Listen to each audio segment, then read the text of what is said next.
Good morning, good morning, good morning, everyone. Happy Monday morning. Happy Cleveland Monday morning. I'm coming to you live bright and early today. Not a coffee drinker. I usually drink tea in the morning, but this is one of my other favorite drinks. It's a V8 energy drink. It's orange pineapple, so you should try this. It keeps me going. At any rate, today, I am giving you your weekly real estate market update. Usually, at this time of the day, people are talking about the weather and the news, but I am giving you your real estate news. I am Professor Wilson today, this morning. So, every week for the last couple of weeks on Monday, I've been sharing with you just overall what's been going on. So, this is no different week.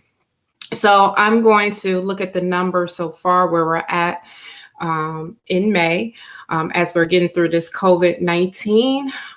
So first, let me just start out by saying, just looking at some statistics that companies like Realtor.com is putting out there, and they're saying that sales of homes are down 15% in 2020.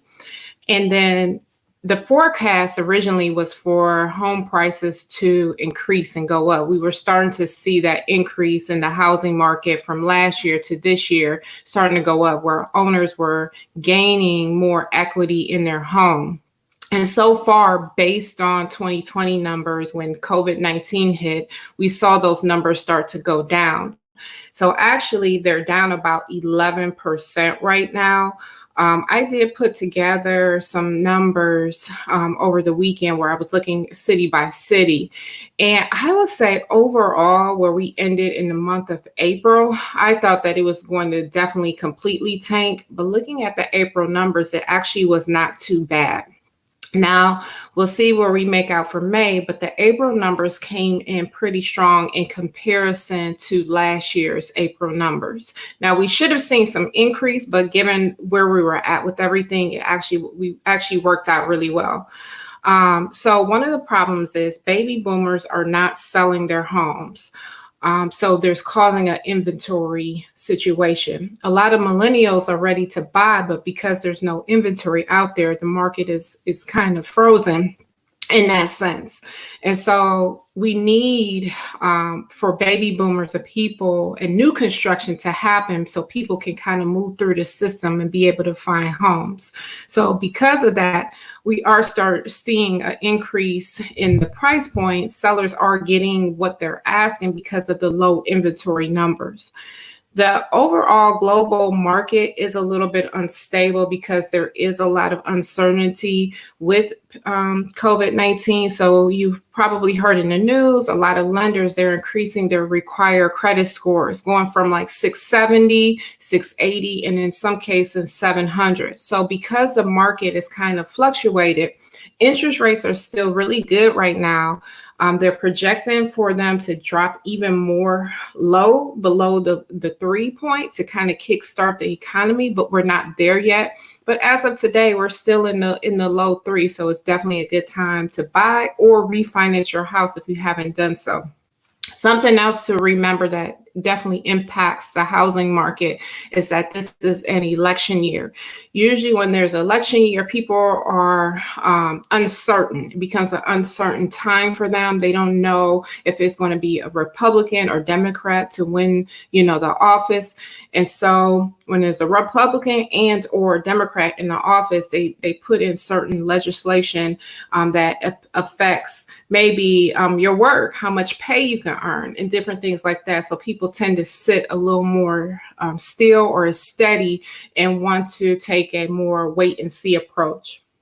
So it is expected that we are to see a bump in the housing sales come the end of summer and the first part of fall. People are still going to get a little antsy and going to decide they are ready to move right before school starts. So people like to be in their homes definitely before school starts so they can get their kids situated and ready to go. So if you are a seller, you're thinking about selling your home, what can you do? You want to focus on certain areas of your home. You definitely want to do any type of touch-up painting because that's going to be your easiest maintenance that you can do. any small repairs like refreshing bathrooms and definitely refreshing kitchens. But because we just came through this whole COVID-19 and people are literally having to work in like their kitchens, and we're going to see a lot more employers allowing employees to work from home. So as they're looking for this space, they're going to be looking for office space, possibly even 2 offices if a husband and wife are both having to work from home. But if you are one of the lucky people that have a office in your home, that should be a focal point for you. You want to dress that area up, make sure it looks as nice as possible. So when people are touring your home, they can visually see themselves in that space. Some people have like a den area. So if you can convert that den and more so push it into /office, I would definitely focus on that because that's going to be a big item that folks are looking for. If you are a buyer, one of the things that you want to think about in this market, we have low inventory. People are afraid to let you in their homes right now. So as a buyer, you want to make sure that you are working with a seasoned real estate agent. The reason why is you're going to be writing a contract that's going to be very competitive.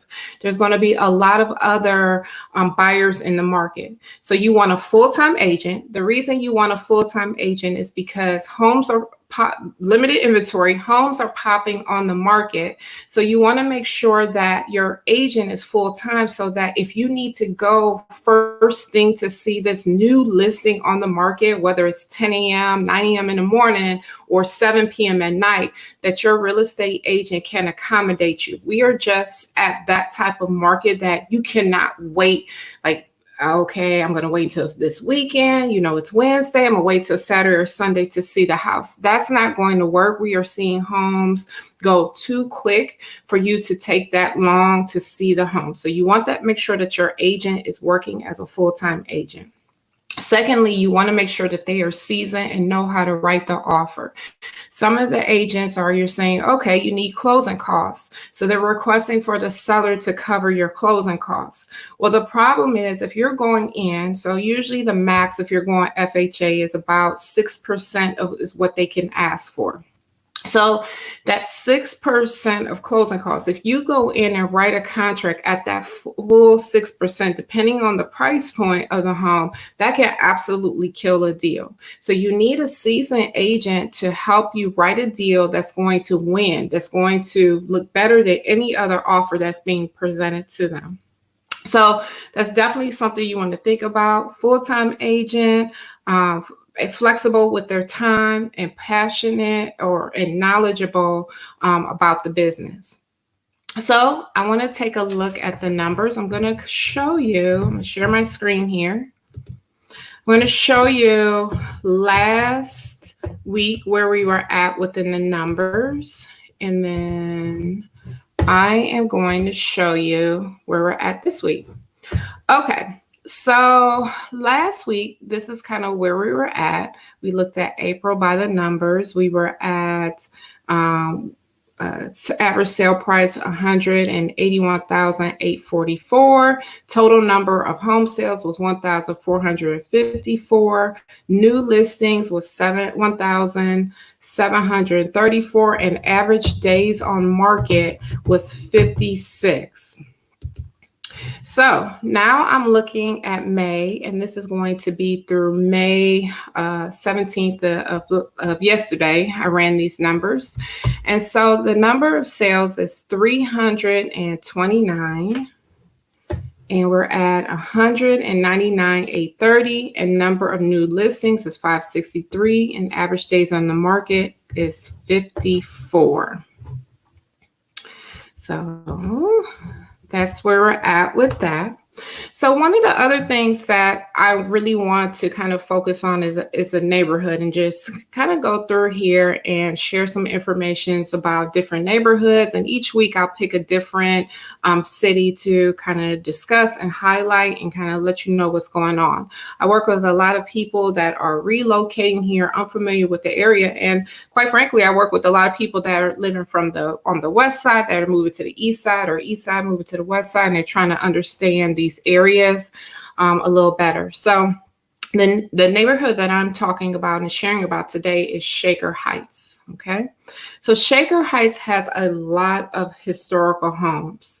The historical homes, the many mansions selling for $1 million or $500,000 in the area. But one of the unique things about Shaker Heights that people don't realize that um, they have a lot of multifamily homes. When you drive down many of the streets in Shaker Heights are actually multifamily homes, and you don't know that they're multifamily homes because of the exterior fronts do not represent a two-family home.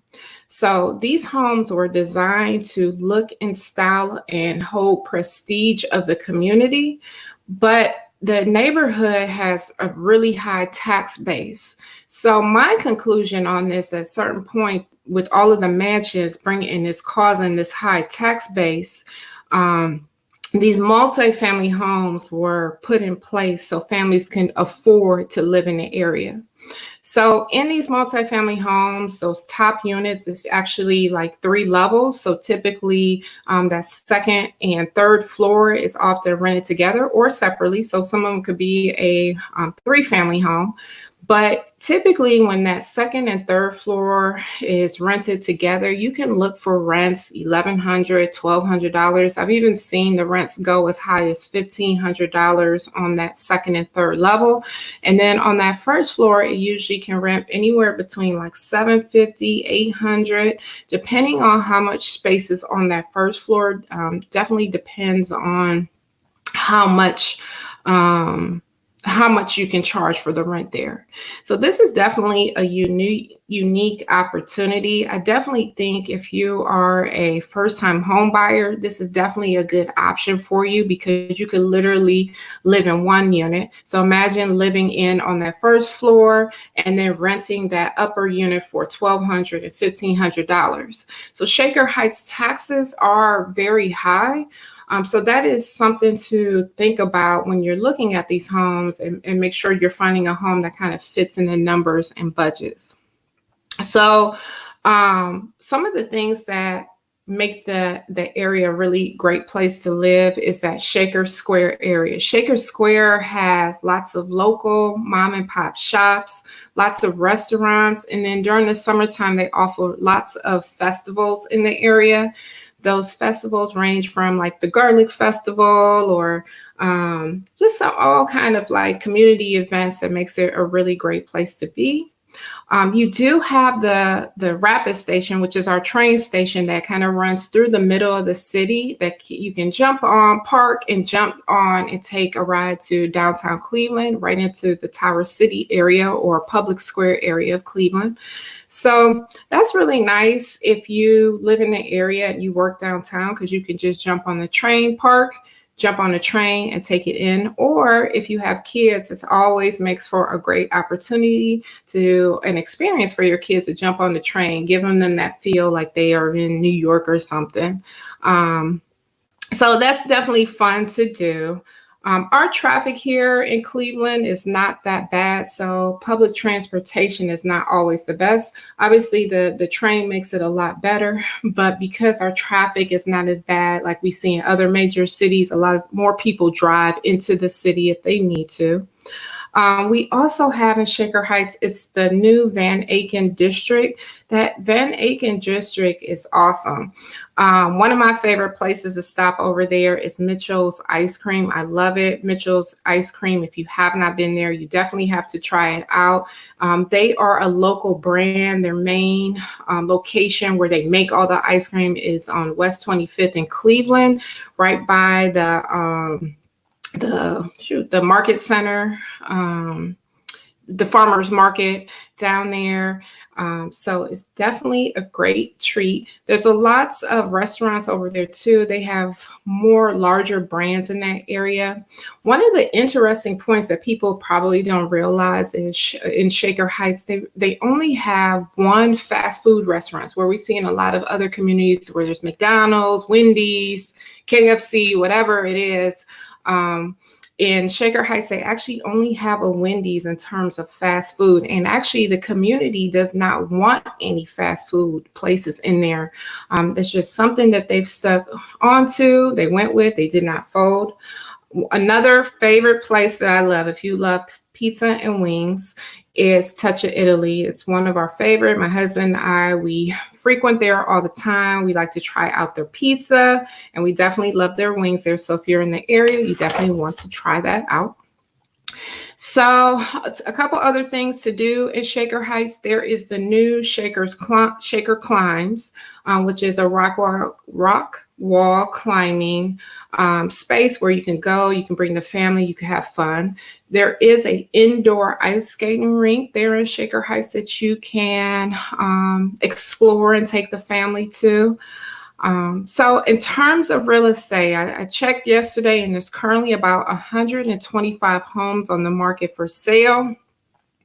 And I want to share with you a home, my pick for the day. It's new to the market. It's only been on the market for 3 days. It's a 3-bedroom, 4-bath colonial home. It's very, very spacious. It's over 2,000 square feet. So because of the community, a lot of the homes are really old or older in Shaker Heights. A lot of them have like that steam heat, and they don't have any central air. The thing about this home, it's being offered at $209,000, and it actually does have central air. It's been updated. It has granite countertops, ceramic floor tile. It's move-in ready. It has an office/den area already in place for you. And it has a second floor laundry, which I love second floor laundries, especially if you're the one that's doing the laundry, just because you're not dragging everything from the second floor down into the basement to then carry it back up top. I always like second floor laundry and a laundry area in the basement, so you could kind of do either or. It has a fireplace, it has recessed lighting, it has an open concept living, and the master bedroom has an ensuite bathroom, newer furnace, and hot water tank. So if you are looking in Shaker Heights, I can definitely help you. I can provide you more details on this home. Would love to give you a tour of that home if you're looking in the area. So this is your weekly real estate update. We are seeing a little improvement in the Cleveland. This is Cuyahoga County is what I'm looking at. We are seeing some improvement. We're not where we thought or expected to be right now in the community. We are moving forward. Things aren't as bad as we thought we were going to be when we kind of went into this pandemic, but I will be back next week, Monday, same time, 7 a.m., sharing with you the latest news and market update for here in Cleveland, Ohio. Thank you for joining me. If you're on your way to work, because we're back to work right now, you have a wonderful Monday. If you have any questions, I didn't really ask that, but if you have any questions, you want some numbers about a city or area that you live in or more details about a community, please give me a call. I could be reached at 216-220-7886, and have a wonderful day.